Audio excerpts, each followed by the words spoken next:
Hello කොහොමද යාළුවනි ගොඩාක් කාලෙකට පස්සේ අද වීඩියෝ එකක් කරන්න ආවේ මේ මොකුත් නෙවෙයි අද උදේ නිවුස් එකලයි මේක දාන්න ආවේ මේ අලුච්චම කපු මහත්තයාගේ ගෙදරටම සාර්ථර අහන්න ඇවිල්ලා රත්තරන් බඩුයි සල්ලි අරගෙන ගියාලු එයාටයි නෝනටයි මේවා කරලා මොකද්ද දේවාලයක් එයා ගෙදරමලු කරන්නේ ඒකට ඇවිල්ලා එයාලගේ කෝටි ගාණක් වටින රත්තරන් බඩුයි මේවා අරන් ගියාලු කියලා දාලා තිනවා.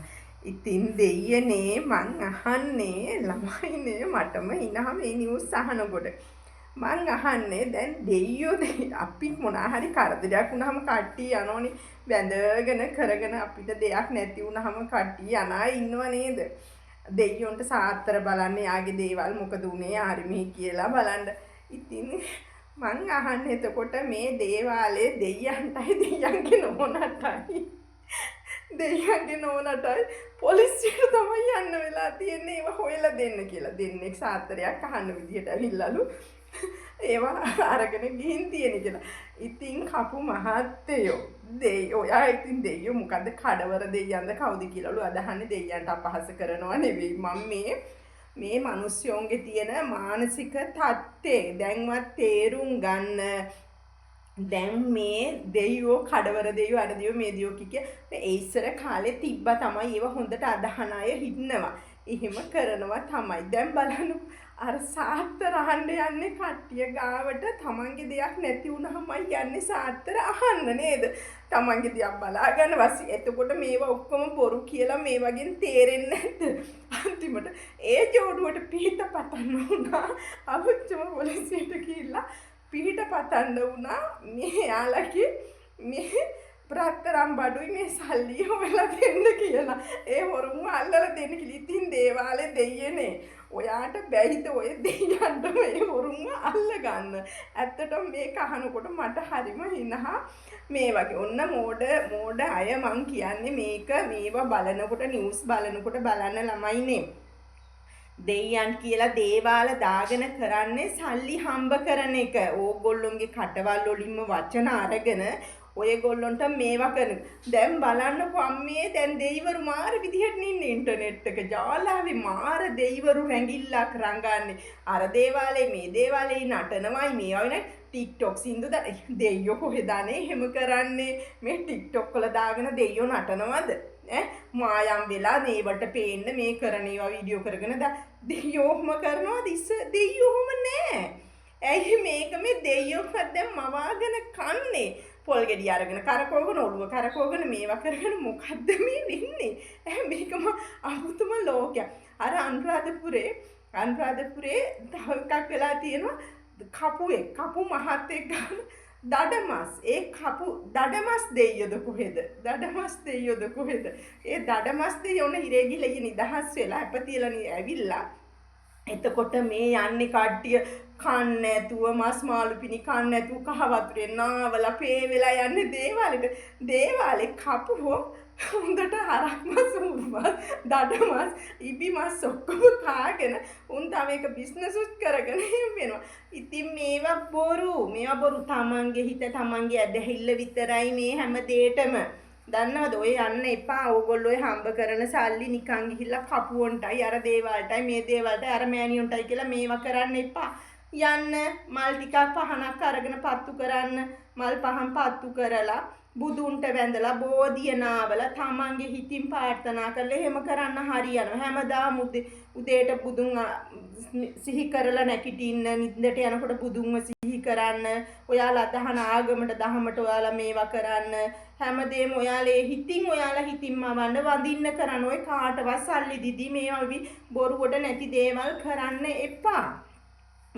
ඔයාලා දන්නවද ඔය දෙයිවරු කපුවරු කියලා මේවා කන්නේ මලගිය ඥාතින්ව බැඳගෙන උන්ට කියලා වැඩ අරගෙන අර පොල් ගෙඩිය කරකවන්නේත් ඒකට යකෙක් ගෙනලා පොල් ගෙඩිය උඩ නැගලා කරකවන්නේ. ඒක ඉබේ කරකෙන්නේ නැහැ. පොල් ගෙඩිය උඩ නැගලා කියනවා මේකට ඇයි බල්ලෝ කපු අය බලන්න පොල් ගෙඩිය උඩ නගනවද කියලා. බල්ලෝ කපු අයට පොල් ගෙඩිය උඩ නගින්න බෑ. මොකද අර යකා එන්නේ නැහැ බල්ලෝ කපු අයට. ඒක බල්ලෙක්නේ සුනකෙක්නේ. සුනකයන්ට යක්කු එන්නේ නැහැ. අර පොල් ගෙඩියට වසී කරලා දුන් අල්ල මෙයා කළා ඉතින් නගින්න කියන නැගලා කරගෙන අම්මේ ඇත්ත තමයි මේ දෙයියෝ මේක කරපුණා මේ බලන්න කියලා ඒකේ වසී බන්ධනයක් ඕගොල්ලෝ දන්නේ ඉතින් මං අහන්නේ මේ කපුවන්ට මොනවා හරි වුණාම යන්නේ පොලිසියට. ඉතින් ඇයි කපුවනේ? ඇයි දේවාලේ කරන කදේ කපු මාතුරුනේ? මහා නෝනලා ඕගොල්ලන්ට දෙයක් වුණාම පොලිසියන්නේ. මං අහන්නේ පොලිසියන්නේ ඕගොල්ලන්ට පුළුවන් ඕගොල්ලෝගේ සාත්‍රයෙන් කවුද ආවේ? එතකොට ඔයාලට කියන්නේ ඕගොල්ලෝ කියන ඉතිරි අනාගත ගැන කියනම. එතකොට ඕගොල්ලන්ට ඔවා පේන්නේ නැද්ද? ඔයගොල්ලෝ දේවාල දාගෙන නටාගෙන බෙර ගහගෙන දඟලනට එතකොට ඕගොල්ලන්ට ඔවා පේන්නේ නැද්ද? අනේ දෙයනේ මේ ඇයි මේ රට මේ විදිහට මිනිස්සුන්ගේ මනස විකෘති කරලා හම්බ කරන්නේ. ඔය හම්බ කරපු සල්ලි තමයි ඔය දෙයියොන් කියන්නේ. අර නිකරුණේ හම්බ කරන සල්ලි තියෙනවනේ මිනිස්සුන් රවට්ටලා ගන්න සල්ලි ඒව තමයි ඔය ගියේ. මම නම් කියන්නේ ඒව තමයි ඔය ගියේ. මං හරි සතුටු වෙනවා මේ කපු මහත්තයටයි නෝනටයි වෙච්ච දෙට. ගෙදරම දේවාල දාගෙන අම්මෝ මේ මාර වැඩක් නේ කියන්නේ. මේ ගෙවල් වල ඉච්චර වටිනා රත්තරන් බඩු කෝටි ගණනක කෝටියක රත්තරන් බඩු තිබිලා තියෙනවා. මම රයිවුණට එක කතා කරනකොට නිවුස් එක අහනකොට කියන මහත්තයාගේ මුද්දා චේන් දෙකයි මුදු දෙකයි එහෙම කියලා. ඉතින් දෙයනේ මේවා තියෙන අර චූටි දෙයක් නැතුනහම ඒක පොඩ්ඩ කරලා දාන්යා පොලිසියට ගිහලා ගන්න පුළුවන්. අනේ ඉතින් ඇයි පොලිසිය යන්නේ කපු මහත්තුරුනේ? ඔයාලා යන්නකෝ ඔයාලගේ දේවාලේ ඇතුළට ගිහලා ඔයාලේ ගත්තුන්ට මහපො එක ගෙන්නලා දෙන්න ඕගොල්ලෝ කරන්න බැයිද? එහෙම කරන්න බැයිද ඔයාලට? ඔයාලගේ බඩු වරකම් කරන් ගිහපු අයට මේවා කරන්න බැයිද? අනික තමයි අර ගොඩාක් ඉස්සර මේ ඔය නාගොඩ මෙහි කොළඹ නාගොඩ මේ එතන මේවයි කියත් ඒ දේවාලේ කපු මහත්තයාගේ ට්‍රීවිල් එකම ඔරු අරන් ගිහින් තිබ්බා. අදටත් නෑ ඒක කපු මහත්තයාගේ ට්‍රීවිල් එක කොළපාට ට්‍රීවිල්. ඉතින් මේ කපුන්ගේ දේවල් මරන් යන ඉස්සරට කපු හොඳින්ද මට හරි ඉනානේ හරි හැපි මේ වැඩවලට. ඇත්තට මේවා නිකන් අර විකට නාට්‍ය වගේ යන්නේ නේද? මට නම් එහෙම හිතෙන්නේ. මොකද අර කපු මහත්තලාගේ ඒවා දෙයිවරුන්ගේ මේ දේවාල කරන් ඉන්න අයගේ ඇවිල්ලා හොරුම ඒවා අරන් යනකොට ඒගොල්ලන්ට ඒවා කිසිම දෙයක් දැනෙන්නේ නැහැ. ඇත්තටම මම හරි හැපි එකෙන් කතා කරන්නේ. තව මෙහෙම දේවල් වෙන්න ඕනේ. එතකොට මේ මිනිස්සුන්ගේ මොළ පෑදෙනවා මේ යක්කු දෙයියෝ කියගෙන බැඳගෙන මේ නටනුන් බොරුව කරන්නේ කියලා. තමන්ගේ සල්ලි කඩගෙන.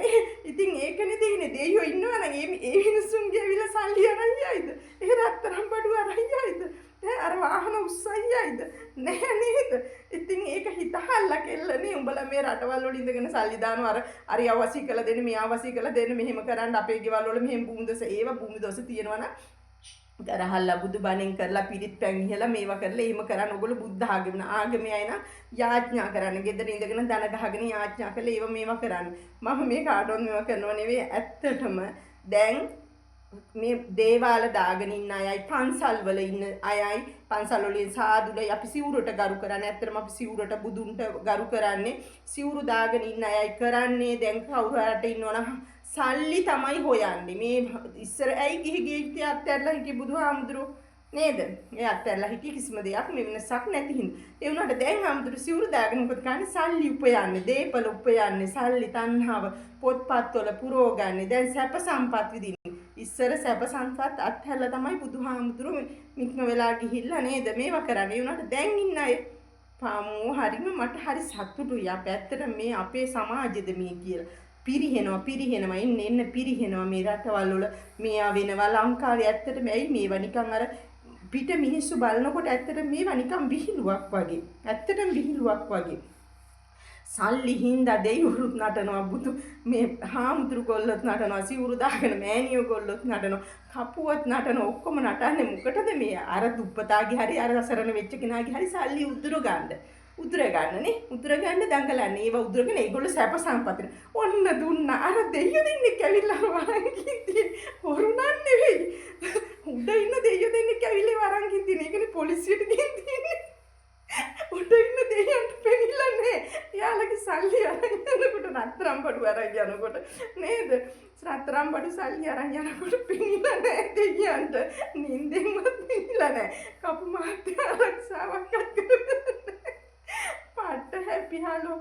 ඇත්තේ මිනිස්සු දෙන්න බේරලා ගියා නෝනා යාමිනේ. අනේ දෙයියනේ ඔයාලටත් වෙච්ච දෙයක් නේ. උඩ ඉන්න දෙයියෝ බැලුවේ නැද්ද ඔය දෙන්න දිහා? ඔව අරන් යනකම් ඔය චේන් බඩු රත්තරන් බඩු මුදු ගලවන්න යනකම් බැලුවේ නැtei දෙයියෝ. අනේ පවුනේ දෙයියෝ. හරි දුකයි අනේ ඉතින් මට ඔය දෙන්නට වෙච්ච දෙයට දෙයියෝ.